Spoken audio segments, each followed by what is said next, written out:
Hey guys, it's Cece, and today I'm here to talk about how I make a video. Speaking of how I make a video, I should have made a video about how I made this video because it has been many months in the process and it's been involved.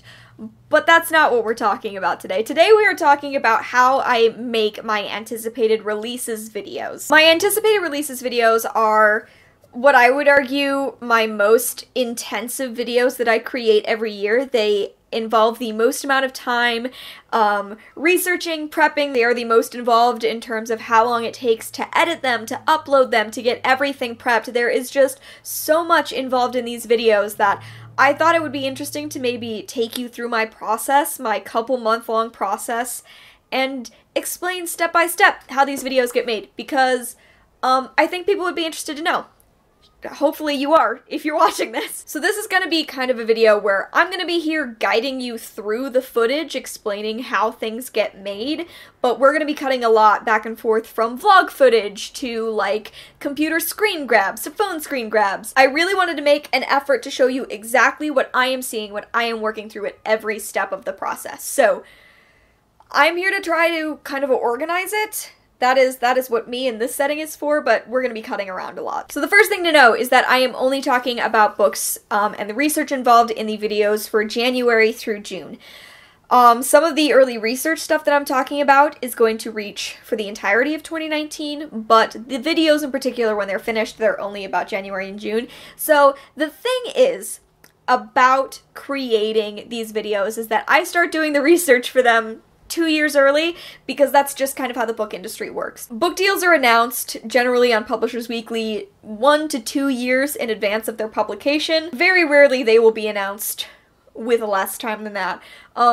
The main one that I can think of is that I think Turtles All the Way Down was announced within a few months of its publication, but that is not the standard for how books get made. Anyway, so I start making my books years in advance because I keep track of books as they're announced. They get passed around on Twitter, I add them on Goodreads, and so by the time I go to start doing my research for actually planning an anticipated releases video, I usually have 50 to 60 books already on an anticipated TBR without doing the further intensive research that I do. Research includes a lot of things. When I'm actually sitting down to try to create my full anticipated releases list, I make a lot of effort to try to make sure that I am aware of as many releases as possible. I seek out specific lists in order to create an incredibly well-rounded shelf. This includes a few standard shelves every year, mostly the 2019 YA with possible LGBT themes. There is a Goodreads user that creates one of these lists for every single year of publication. I rely on that list really heavily when I'm doing research. I go through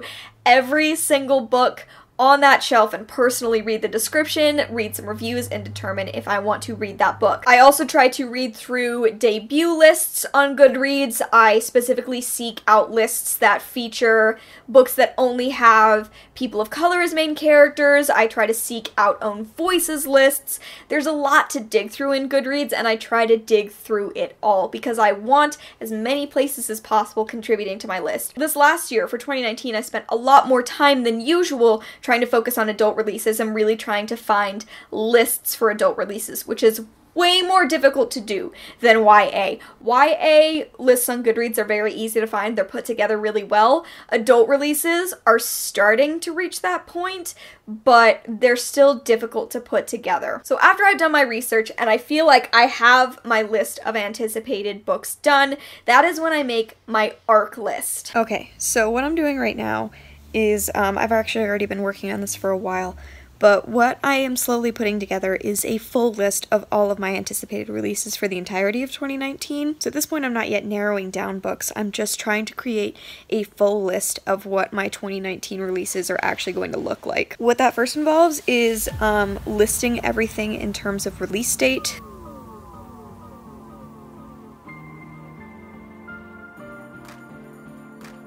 I think on Goodreads when you list things, it'll list unknown release dates, then general 2019 release dates, and then everything else in order.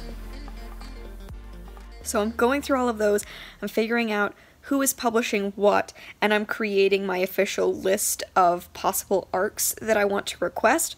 So this is a Word document that changes every year. that just lists all of the books that are being released over the course of the year, their release date, their imprint, and what publisher is going to be publishing all of these books. This isn't something that's necessarily part of the final video, but it is a useful part for me because it is going to factor into the books that I actually want to request and are going to be ones that I most want to read. I'll have all of that information available and already compiled when I feel it's time to start sending out emails to publishers that I think are going to be willing to send me some ARCs. So basically this process looks like opening the Goodreads page of every single book that I have been adding to my 2019 anticipated releases list for the past 2 years, deciding if I actually want to read those books, and then creating an official list of ARCs that I might want to request. So that's kind of the first step of this video.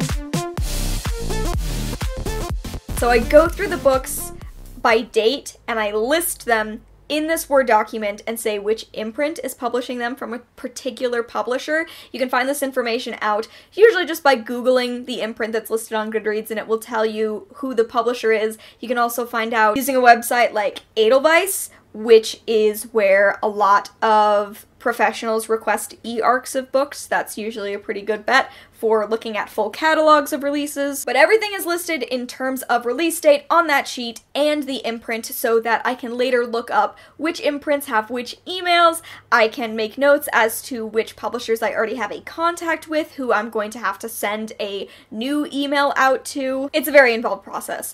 I did not vlog the process of sending out emails this year, but I did send out a lot of emails. This year was a little weird because I have been sending out ARC request emails for basically the entire time I have been on BookTube, and generally at the beginning of the year when I send out my ARC emails, I'll send out like 5 to 10 and I will get a response on maybe half of them.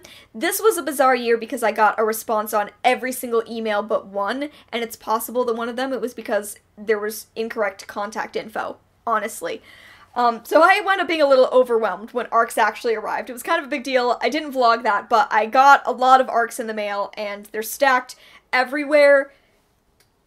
But those that I request, those are generally going to be the most anticipated releases that I have for the entire year, because if it's only somewhat anticipated, I don't necessarily always want to request an ARC, because I don't know that I'm going to get to that book, and I want to make sure that people who are actually going to read that book get access to it before me, who it might be a while before I read that book. So then I have my full lists of anticipated releases on Goodreads, and then I have two lists, and that is books that I am waiting for a cover to drop and books that I am awaiting a release date for. What? New camera? Woo! Video quality! So what I'm currently working on is going through my list on Goodreads and seeing which books don't have covers and which books don't have official release dates. And what I'm going to use this information for is determining what updates and announcements I'm looking forward to for the rest of the year. So let me show you what my lists looked like last year so that you can get kind of an idea of the thing that I'm now going to be making. So I have got my notebook here and I have my Goodreads open. So I have my list for last year. Some of these have been crossed off because release dates were announced throughout the year. And then we also have my awaiting cover drop list, which will also slowly be checked off throughout the year as things are announced. So now I have a new page open. I'm going to start working on my 2019 stuff. These are lists that I'm going to use through the entirety of 2019, and I will check off as there are cover announcements, date announcements. A few of them have already been checked off this list as of making it. Like, a lot of new books have had covers released. Not Your Backup has been released since I made this list. The Voice in My Head had a cover released, Gideon the Ninth. So these are just like announced throughout the year, kind of arbitrarily. Covers will be released, I get to check them off the list. Then we get to the subjective process, which is determining what things I am most anticipating. You would think that that list would have been determined back at the ARC portion of my process. It was not. That was like a general idea of these are the titles that stand out most to me and that I think I have the most likely chance to receive. Generally, also arcs that I request feature queer main characters because no matter what, I want to be able to discuss those books. Whether or not I read them right away, I want the chance to highlight as many queer books as possible at the beginning of the year so that people have as many titles available to them as possible. So that's usually what the arc request stuff is books that I want to make sure to talk about. The actual creating of lists of my most anticipated is arbitrary. First, I generally write down just like titles I remember, because chances are if I remember the title and a general summary, that means I'm excited about that book. Look, it's Christmas here now in the apartment. That's the point that we're at in December. What I have to do now is what I think is the most obnoxious part of the process. It's the part I enjoy least, and that is actually making my lists, my beginning lists for creating the videos at the end of this process. So I have my anticipated releases of 2019 list open on Goodreads. Do you want to know how many books we're at? Here it is. 139 books. That's where we're at. 139. In years past, what I've done is separated into two lists, queer releases and not queer releases, and I do 2 videos, but I actually have so many like adult releases on the anticipated list this year. I'm considering breaking it up into 3 lists. So what I'm going to do is split it up into 3 lists. I'm going to split it up into queer releases, which is going to include, I think, potentially going to include adult releases. Maybe it won't. I'm gonna make a list of adult releases and then YA that's not queer. And then I will have these 3 huge lists that I can go through and narrow down to between it's 15 to 20 books that I include in a video at the beginning of the year. So the one easy thing is that I don't have to worry about books that don't have a release date yet, because those are going to be in my second half of the year video, and I don't have to worry about releases that are being released in the second half of the year. So that will take my number down significantly from 139, but I've got my notebook and I'm going to start making some lists. After I make my full list, I determine how I'm going to break up videos. So this year I determined with the number of adult releases on the list, I really wanted to have a full separate adult releases video, which I have since made. I've since made all of these videos. I went through a long time of trying to determine if I wanted to include queer adult releases in my queer releases video, how I wanted to break up YA, if I wanted to just, it was such a process determining how I wanted to talk about things. And that only got more difficult because then authors kept announcing that their books that I didn't think were queer after all, which is never a bad thing. That is never a bad thing, but it did make planning these videos more complicated because I would have books on one list, my not queer releases list, and then there wouldn't be room for them on the queer releases list when the author was like, oh, by the way, one of the main characters of this book is a lesbian, and I'd be like, I mean, I'm thrilled, but what do I do now? So as much as I could working around authors, announcements, book titles, other people's anticipated releases videos, which meant I was adding more books onto my own anticipated releases lists. Through all of that, I then had to narrow it down to an acceptable number to talk about. And this is actually where things differed this year as compared to years previous. In the past few years of creating these videos, I generally talk about 18 to 20 books per video. 18? It's usually 18. It's an arbitrary number, but it is a number that has worked for me in years past because I know how quickly I can talk about each of those books and cut it down to a video that's a reasonable length. But this year, and again, this is not a problem in the least, there were too many books to talk about. I have never had an anticipated releases shelf this full at the beginning of the year. I have maybe hit 90 by the end of a year before, and in January, that list is at 170, and there are going to be books announced later. There are going to be books that I haven't heard about yet, and it's such an unreasonable length of list. But that's where we are, so it meant that I had to expand my number, and it meant that I had to tell myself very firmly I was going to have to find a way to talk faster and summarize more succinctly. Okay, so things have been moving along. Things have been moving along, I promise. It is now January 4th, and I'm still working on the planning stages of this video. I did one of the stages last night, or I planned one of the videos last night so that I could make sure I knew exactly how I was going to plan out the other two. So let me show you some stuff. First of all, we have my completed notes for my adult releases. So, things are crossed out that I decided not to talk about. Basically, like I said, it's kind of subjective. I choose which things I'm most highly anticipating and try to find a wide range of diverse titles, so I'm talking about a lot of different things. Then after that, I went through and figured out the release dates for every single book that was still on my list, and then I opened up my actual planning notebook and put everything on here in order of release date. So, my finished notes for this are very, very messy. I have written all over everything. I have math at the bottom for when I was figuring out how many books I was going to talk about, so that's a mess. But I think it's 24. I think I'm talking about 24 books for my adult releases video, which makes me feel a little bit better that I have 25 books to talk about in my LGBTQIA plus YA releases video. So right now I'm going to go back through all of these releases, really decide if these are the 25 I want to talk about, check all of the releases that I've added since I initially made this list, because I've added like 40 more books.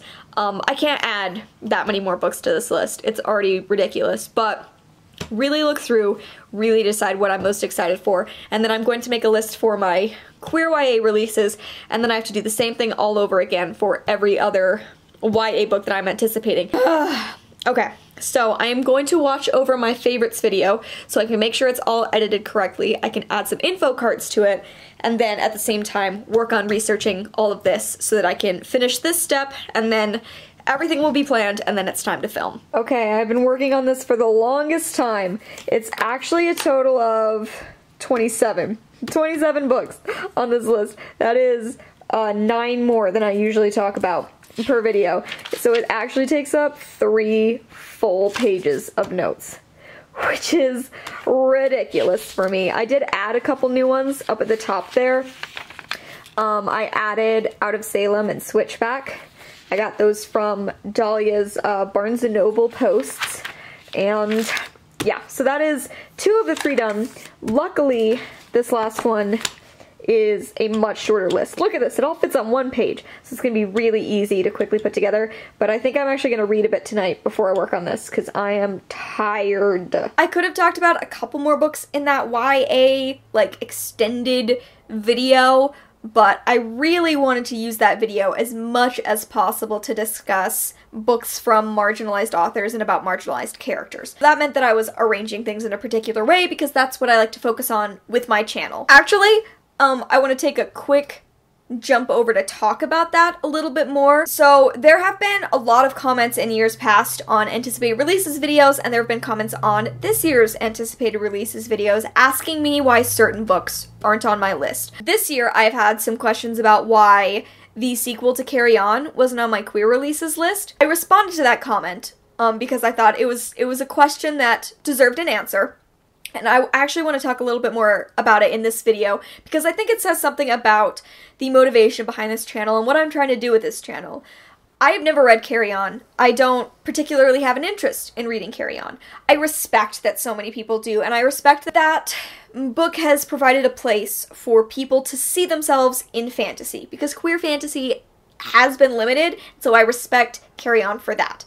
But I haven't really wanted to read it because whenever possible, I like to prioritize own voices books. And the reason I didn't talk about the sequel in my anticipated queer releases video is because I think so many other people are going to discuss that book, and I am very grateful for a queer fantasy getting that hype that it deserves. But my videos are about highlighting marginalized authors above all else. Because the publishing world has a very real problem. It has a very real problem with providing additional promotion and additional support to white authors, to allo cishet authors, to abled authors. And what I try to do with my channel overall, what I constantly push myself to do with my channel, is to highlight the voices that are not going to necessarily get that promotional push. Some of them do. I'm not saying that this is an unsolvable problem in publishing, but it is a problem that exists in publishing. So, if there are ever books that I am deciding between as to when I'm going to talk about my anticipated releases, I'm always going to prioritize the marginalized voice over the not marginalized voice. It's just what I have determined about my channel. So there's a little bit more info about how I decide what goes on my list. I treat my anticipated releases videos as an educational tool. They're things that I'm anticipating, yes, but they also feature certain types of characters, identities, and stories that I want as many people to know about as possible. The point is that I know about all 170 books that I'm anticipating, and I want to make sure that people out there who are seeking their own stories in books have as easy a time as possible in finding representation for themselves. Okay, so after that comes making the official list. These are made in terms of release date, which sometimes Goodreads lists, and sometimes it does not. Which is somewhat annoying, but I make the official list in terms of release date, write everything down, including the author, the release date, and whether or not the book has a cover. That's mostly a note for me later in editing. I can just remember, oh, I don't have to look up a cover of a book to put on the screen because one doesn't exist yet. Also involved in this process is somewhat related to the thing I was just talking about, but after I've created these lists, I look at them and I try to make sure that I have been as inclusive as possible. And this is not a guise to seem more inclusive. It is coming from the fact that I am a white, able-bodied cis woman, and sometimes that privilege gets in the way of seeing which books are being published. So I look at my list and I try to figure out what voices are being eliminated, and I do further research to try to find those books that are not being pushed through to me through my main channels, because that is often where marginalized voices end up. So that's a step that's somewhat related to that last thing I was talking about, but is a personal reflection of my own reading and my own bias, my own privilege. There are specific lists that include certain stories. I think Book Riot also does an incredible job of highlighting these. The Barnes & Noble teen blog does an incredible job of highlighting some of these voices. I just want to know what's out there so that I can make sure that I'm reading as widely as possible, and so that I can make sure I'm telling all of you about as many different voices as possible. Now that that list is made, there are some more specific research things to be done, such as researching the specific representation that's going to be in each book so I can make sure to talk about it when I'm discussing each book. So now that all of that is done, I can finally film. I film these videos at the beginning of January, and then the editing process begins, and it is arduous, to say the least. So I set up to film.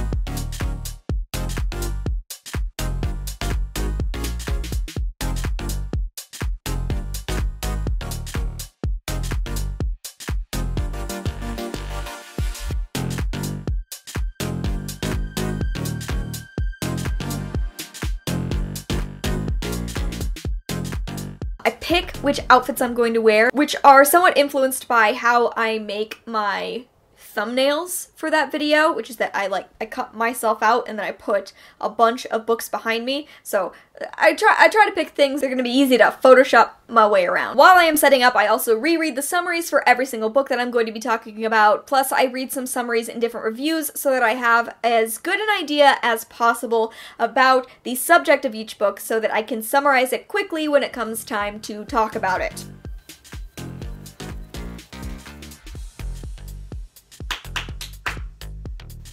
Hey guys, it's Cece, and today I am here to talk about anticipated releases. This year I am splitting my most anticipated releases across 3 separate videos. So, everything is filmed. I have so much raw footage.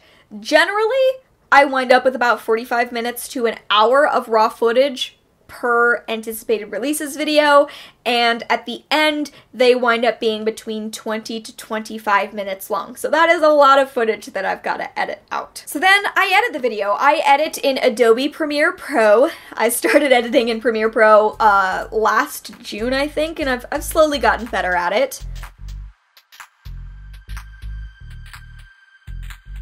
But I've got to combine the audio footage with the video footage because my microphone is separate from my camera, so gotta combine that footage up, make sure everything meshes together well. So I edit the entire thing for time, and I moderate audio as I go because, gotta admit, microphone is not the best for audio. People know this. So I do my best to keep it about all the same level, and then, without adding anything extra to it, I export that video because there are so many cuts that I don't want to deal with it. So once it's exported, I start a new project, and then with that entire audio file, I can moderate the audio there. That creates a generally more even flow of audio than editing little bits as I go. It just evens out that final process. This is when I add the little covers to my screen. It's when I add the dates to the screen and make any other changes I need to. Plus, it is when I add my end screen music, and my patron credit roll. That is a somewhat short way of saying that this,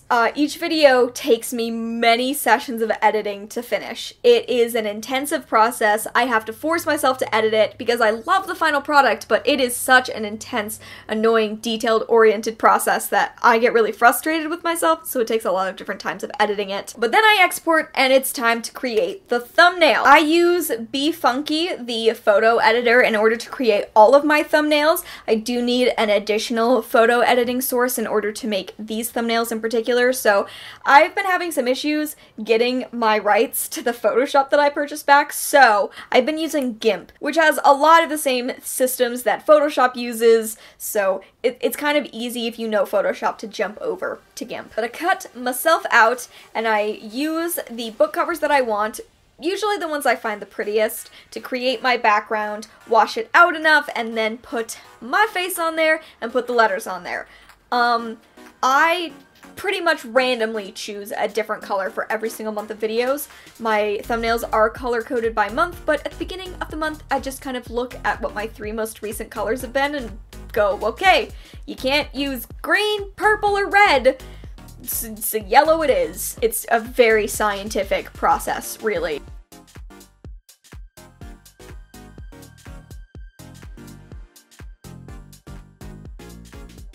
Then, now that all of that is done, I can upload the video. I upload it unlisted so that it can go out to patrons first. If you want early access to my videos, check out my Patreon. There's some cool rewards over there. Self-promo. While it is uploading, I type the name of every single book, every author, and the release date in the description. This is something I started doing multiple years ago. It's just helpful for people to have that full list of books that you've talked about in every single video. I do it with every single video so that people can come back and remember the book that I was talking about. It makes it more accessible that you can just have that full list access-wise. It's just the easiest way for people to have access to the info that they may need. So, after all of that has been done, description has been typed, tags have been added, I use a free version of TubeBuddy, which helps me out sometimes with tagging and with info that I need, but it helps keep me going as far as having a running checklist of things that I need to get done and suggesting tags, which is very useful. Then I create my end screen. So my end screen is specifically designed to work for a particular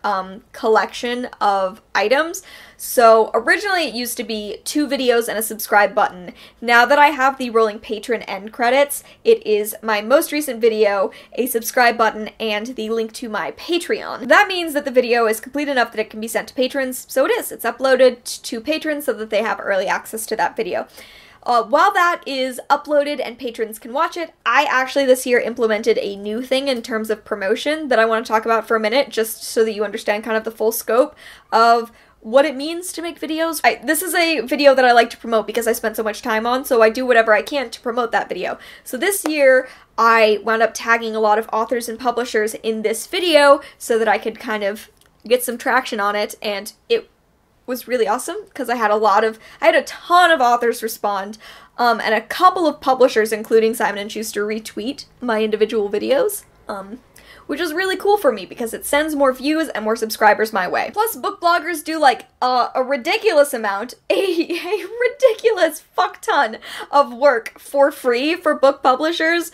So if I'm spending that much time working on something, I would like the recognition from authors and publishers that, like, I'm doing free work for them in promotion. So that is why I go that extra mile to be like, hey guys, just so you know, this is the work that we're doing. This is the work that I have done. So that is why I made those posts this year as well.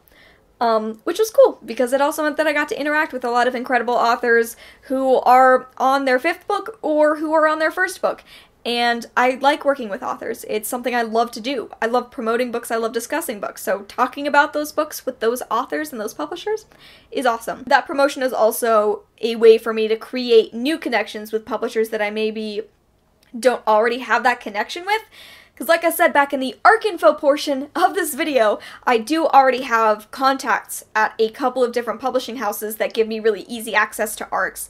I work with Penguin Teen a ton, I work with Simon & Schuster a ton, I also work fairly regularly with Tor, and I have a pretty good relationship with the people over at Sourcebooks. So tagging publishers and authors helps me create new connections. But that is kind of it. That is the end of that process. I obviously also promote my videos as I promote all videos on Instagram afterwards. I do the best I can to keep up with comments, respond to comments when I have the time and when I have the energy to get that done, because sometimes comments can be really overwhelming.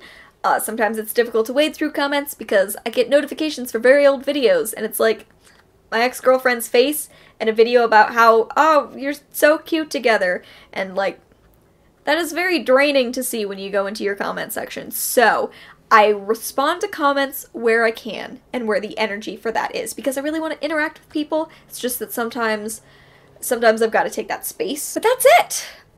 That is everything that goes into making one of my anticipated releases videos. It is a very extensive process. The vlog portion of this video, I believe, began sometime in November. October or November, I want to say, is when I started vlogging stuff. And here we are now at the end of January, still talking about the process, but at least everything is filmed and done now. It's a huge relief, and despite all of this, I'm still really excited to make these videos again in June, because I love educating, I love uplifting as many voices as I can, I love being able to talk about new books. It's one of my favorite things, it's why I have this channel, it's why I put as much work into it as I do. It's why I would love to be able to do this part-time. It would be amazing if I could do this part-time. That's actually one of my running Patreon goals as a far-off dream. Someday I will be able to do this very regularly, and that would be amazing.